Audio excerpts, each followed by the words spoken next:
আপনাদের সাথে আজকে মিনি কিচেনের কিছু রান্না-বান্না শেয়ার করব। আমি আজকে মিনি কিচেনে কি রান্না করব আপনাদের সাথে শেয়ার করব। দেখতে থাকেন। এই যে ছোট লুচি ভেজে নিলাম আমি, আমার মেয়ে আর ছেলে ৩ জন। তো ৪ টা লুচি হয়ে গেছে। যেহেতু আমার হাসব্যান্ড বাসায় নেই, তো আমরা ভাগযোগ করে খেয়ে নেব। এদিকে আবার একটু দেখেন আমার কারেন্টে ইন্ডাকশন চুলায় বসাই দিচ্ছি মিষ্টি কুমড়া। তো এদিকে এটাও সাথে হয়ে যাচ্ছে। আজকে কিন্তু আমাদের পিকনিক হচ্ছে। কি পিকনিক জানেন? এটা কিন্তু বাইরে না, বাসার ভিতরে রান্না-বান্না চলছে। এদিকে আবার আমার বোন পিঠা বানাচ্ছে। আজকে কিন্তু অনেক আয়োজন। ও কিন্তু অনেক সুন্দর পিঠা বানাতে পারে। অবশ্য আমার কিন্তু এই গুণটা নাই।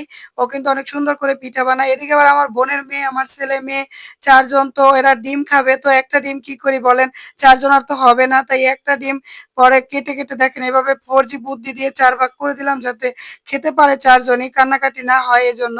এদিকে আবার আমার মেয়ে বলে, "তোমরা পিঠা বানাও, আমি কি করব?" দেখেন ওর কাছে কিছু কেলে ছিল। ওটা দিয়ে সুন্দর করে পাখি বানাবে। এজন্য দেখেন সুন্দর কেলেটা দিয়ে তৈরি করছে পাখি। তো আমি ১ম এ রাগ করছিলাম। পরে দেখি না বেশ সুন্দরই হচ্ছে। তো ভাবলাম একটু ভিডিওটা করেই নেই। অনেক সুন্দর করে দেখেন ২ টা পাখি বানালো। ও কিন্তু অনেক সুন্দর মানে আর্ট করতে পারে, পাখি বানাতে পারে, যেকোনো কিছু কেলে দিয়ে তৈরি করতে পারে।